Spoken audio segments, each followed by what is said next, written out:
super omne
Passio Domini nostri Iesu Christi, secundum Ioannem, in illo tempore,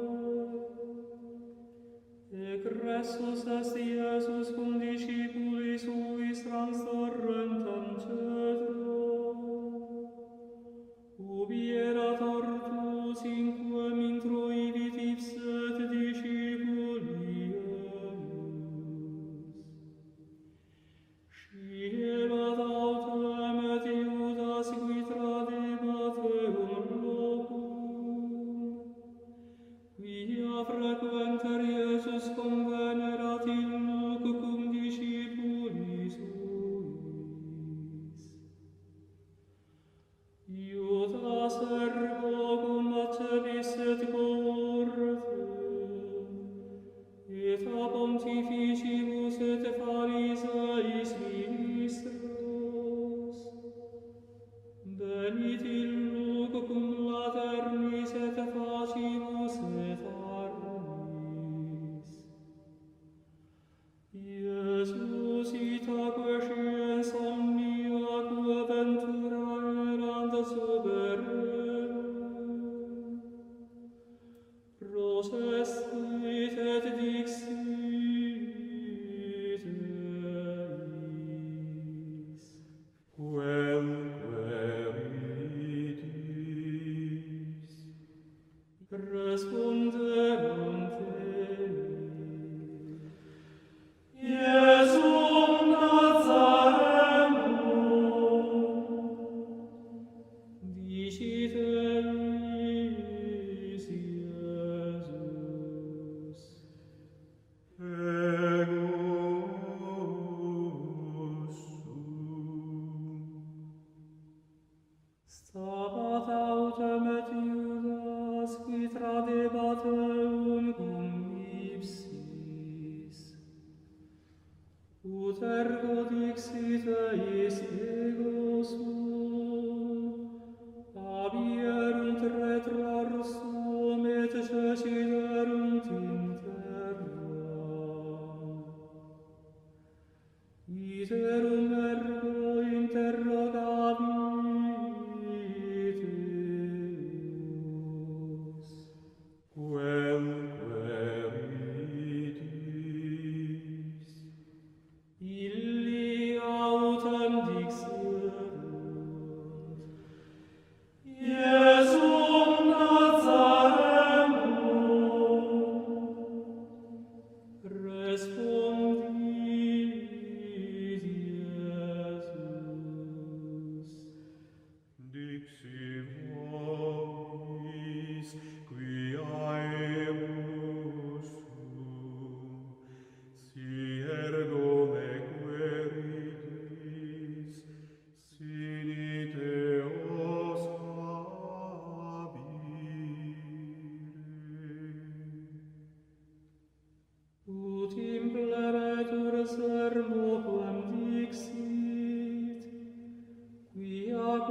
sed istimici non perditi excellis quemquam. Simon ergo Petrus habens gladium eduxit et percussit pontifici servum, et absidit auriculam meius dextera.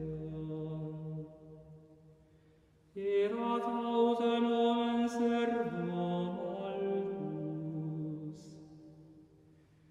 Dixit ergo Iesus Petro. Mitte gladium tuum in vaginam, cadicem quende dilimici pater, non vivam illum.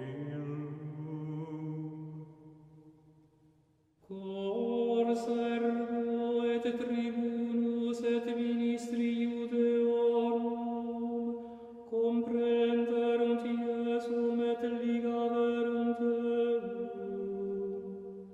et addusserunt eum ad annam primum. Erat enim socer Caife, qui erat pontifex anni Illius. Erat autem Caifas, qui consilium dederat Iudeis, quia expeditorum hominem mori propaculo. Sequebatur autem Iesum Simon Petrus et alius discipulus. Discipulus autem illerat nodus pontifici, et introivit cum Iesu in atrium pontificis. Petrus autem stabat ad ostium foris. Exhibit ergo discipulus alius qui erat notus pontifici, et dixit ostiari et introduxit Petro. Dicit ergo Petro ancilla ostiaria. Non quidet tu ex discipulis es hominis istimus? Dicit ille. Non sum.